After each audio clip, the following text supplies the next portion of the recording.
আমি শুনতে পেলাম দেবর এবং শ্বশুর নিজেদের মধ্যে কথা বলছিলেন, বাবা, তাড়াহুড়ো না করাই ভালো।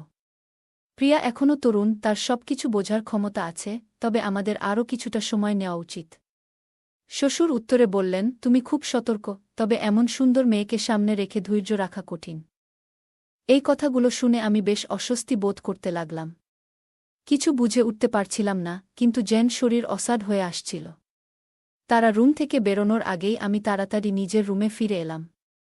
কিছুক্ষণ পর তারা আমার রুমে এসে, আমার গল্পগুলো তোমরা শুনো কিন্তু সাবস্ক্রাইবই করো না।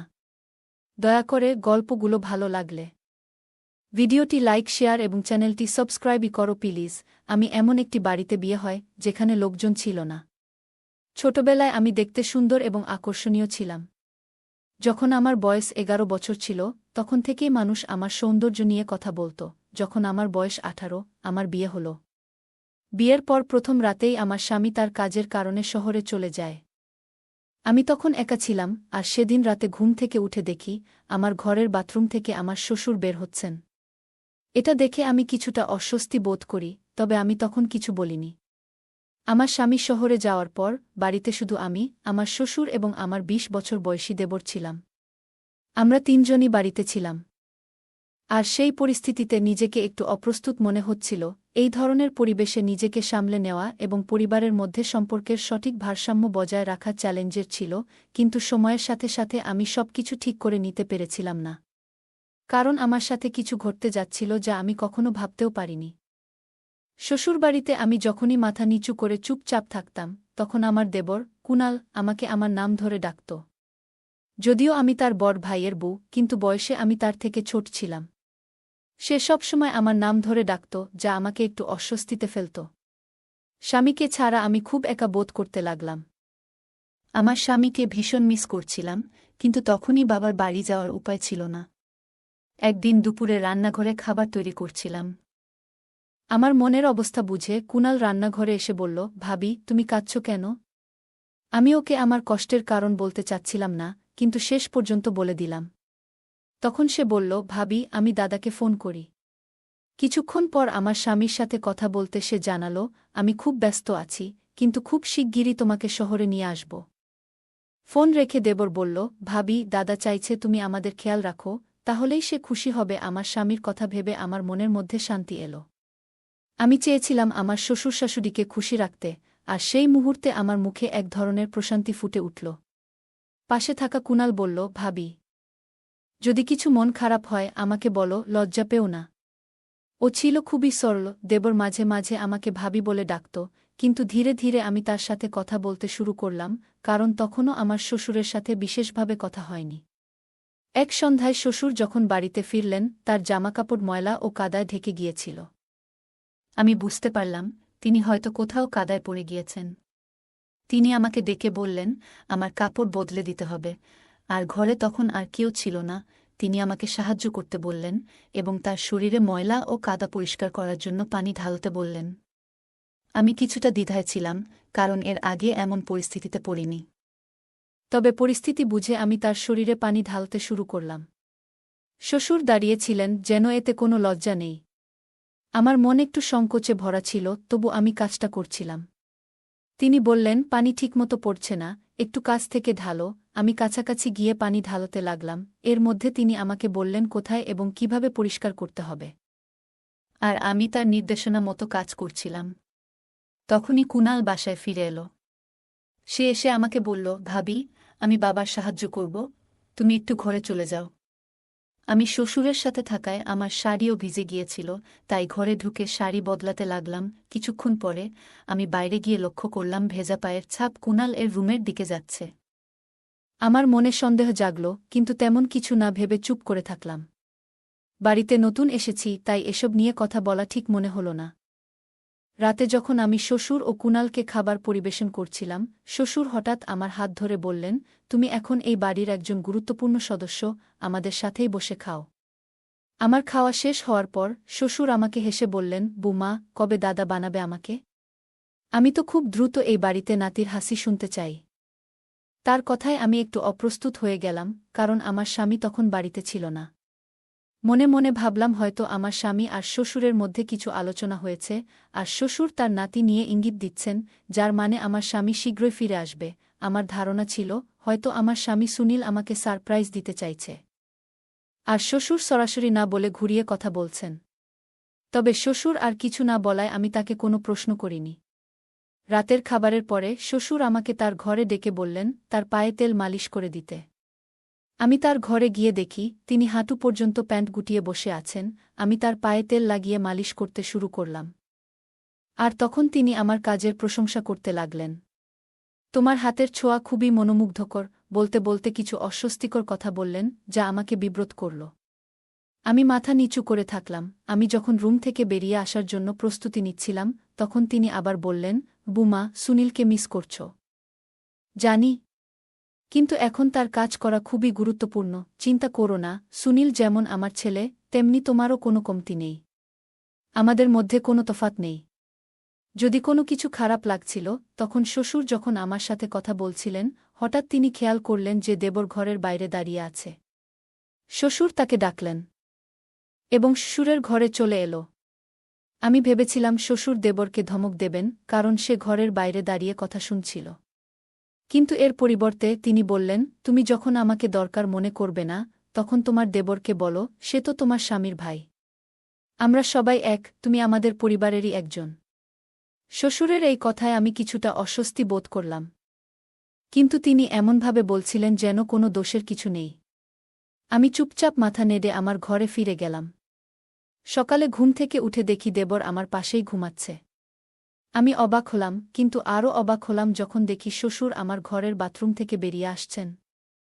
আগের রাতের কথাগুলো মনে পড়তে লাগল, যখন শ্বশুর বলেছিলেন আমরা সবাই একই পরিবারের অংশ। আমি কিছুটা বিভ্রান্ত হয়ে বিছানা থেকে উঠে দেবরকে জিজ্ঞেস করলাম, তুমি এখানে কিভাবে এলে? দেবর কুনাল হাসতে হাসতে বলল, ভাবি, ভয় পেও না। রাতে আমার ঘরের ফ্যান বন্ধ হয়ে গিয়েছিল, তাই আমি এখানে এসে ঘুমিয়ে পড়েছিলাম। তুমি আমাকে জাগিয়ে দিলে। আমি ঠিক বুঝতে পারিনি এবং তাই এমনটা হলো। মাফ করে দিও। আমি কিছুটা অস্বস্তিতে ছিলাম, কিন্তু তার কথাগুলো শুনে তেমন কিছু বললাম না। এরপর দেবর বলল, বাবা গতকাল বলেছিলেন সুনীল ভাই আর আমি তো এক, এই বাড়িতে আমারও সমান অধিকার আছে।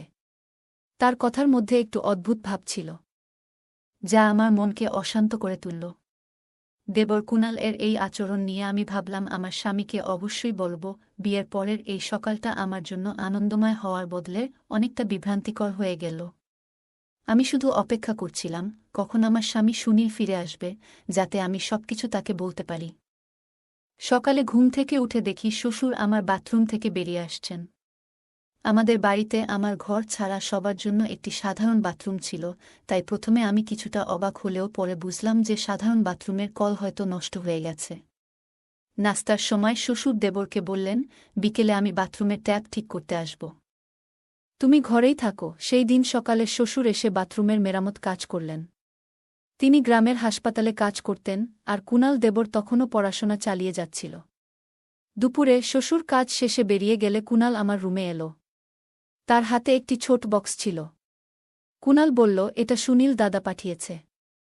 আমি বক্সটা খুলে দেখি ভিতরে অনেক মিষ্টি আর একটি চিঠি। চিঠিতে সুনীল লিখেছে, প্রিয় স্ত্রী, আমি খুব শিগগিরই গ্রামে আসছি। সুনীল এর মেসেজ পড়ে আমি খুব খুশি হলাম।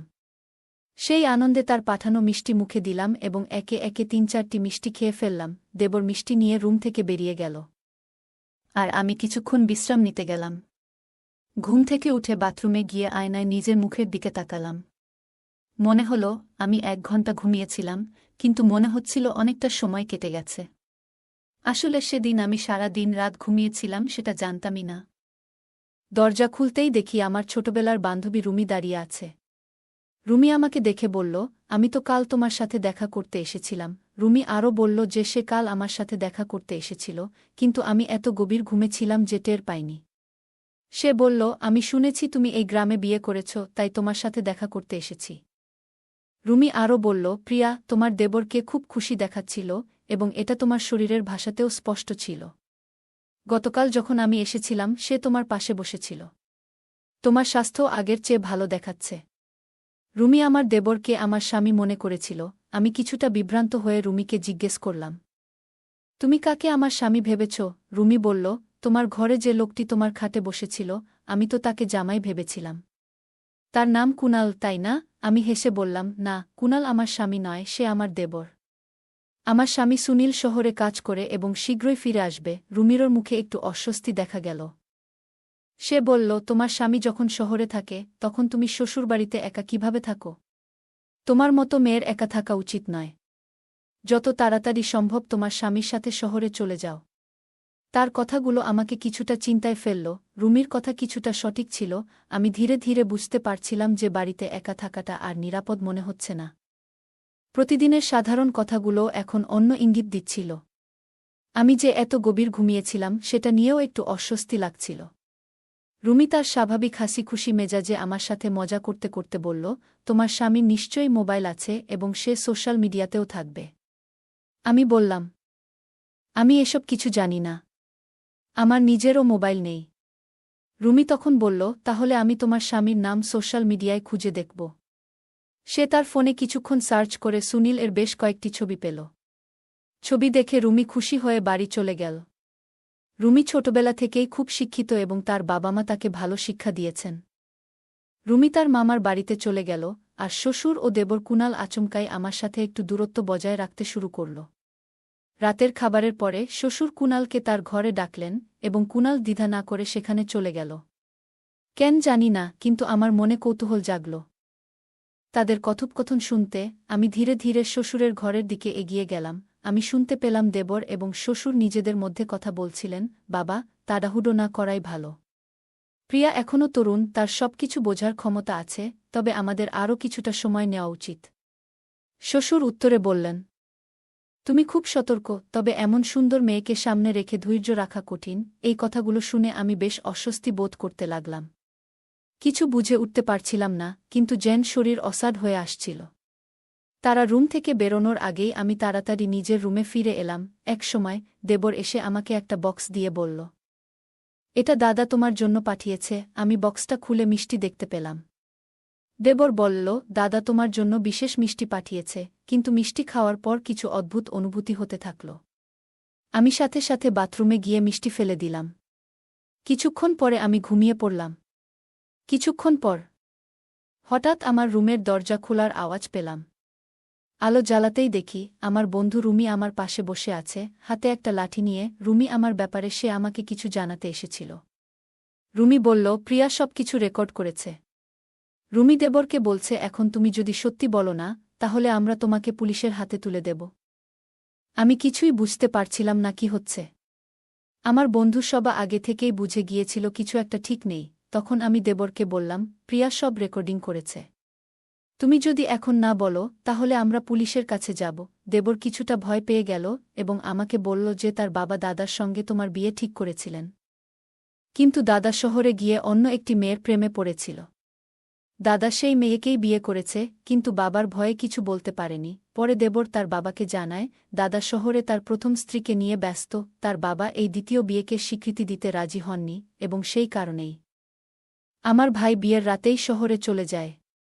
গ্রামের বাড়িতে ফিরে আসার জন্য তার বাবার অনুরোধ সত্ত্বেও ভাই তার প্রথম স্ত্রীর সঙ্গেই থাকতে চেয়েছে এবং কখনোই তোমার কাছে ফিরতে চায়নি। দেবর বলতে থাকে, বাবা ভেবেছিলেন যদি দাদা ফিরে না আসে তাহলে গ্রামের মানুষ এবং পরিবার জানতে চাইবে সে কোথায়।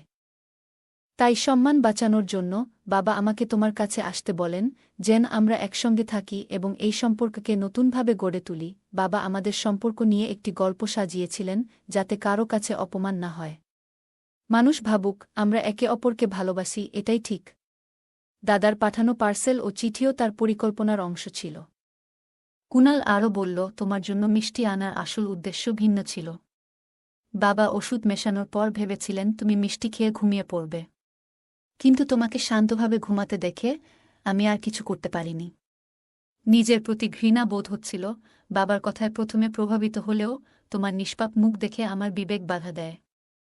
আমি কিছু না করেই তোমার ঘর থেকে বেরিয়ে আসি। পরে বুঝলাম দাদা সঠিক সিদ্ধান্ত নিয়েছিল, কিন্তু বাবার প্রভাবে আমার জীবনও ঝুঁকিতে পড়েছে। রুমির মোবাইলে স্বামীর একটি ছবি দেখলাম, যেখানে সে অন্য এক মেয়ের সাথে ছিল। তখনই বুঝতে পারি বাবার পরিকল্পনা কতটা ভুল ছিল। আমি ভেবেছিলাম আমার জীবনটা একদম অন্ধকারে তলিয়ে যাচ্ছে, কিন্তু দেবর তখন এমন কিছু প্রস্তাব দিল যা আমি কল্পনাও করিনি। সে চাইল আমাকে বিয়ে করতে, যাতে আমার জীবনে আর কোনো অশান্তি না থাকে। তার এমন প্রস্তাব আমাকে ভাবায়, কারণ আমার শ্বশুর সবসময় আমাকে নানা দিক থেকে বোঝাতে চেয়েছেন। কিন্তু তিনি আসলে নিজের চিন্তাভাবনার সীমানা থেকে কখনো বের হতে পারেননি। তার মনোযোগ ছিল কেবল সমাজের মানুষের কি বলবে সেই দিকে। মাঝে মাঝে বাবা মায়েরা নিজেদের সন্তানের কথা শোনার পরিবর্তে তাদের নিজেদের ইচ্ছা ও মতামত চাপিয়ে দেন। কিন্তু সন্তানদের চিন্তাভাবনা এবং অনুভূতি বোঝারও সমান প্রয়োজন। এটা বোঝা দরকার যে প্রত্যেকের জীবনের সিদ্ধান্ত তাদের নিজস্ব হওয়া উচিত, অন্যের চাপিয়ে দেওয়া নয়। গল্পটা কেমন লাগলো জানাতে ভুলবে না। আরও মজার মজার রোমান্টিক গল্প শুনতে চাইলে ভিডিওটি লাইক, শেয়ার এবং চ্যানেলটি সাবস্ক্রাইব করতে এবং বেল আইকনটি ক্লিক করতে ভুলবে না। ধন্যবাদ।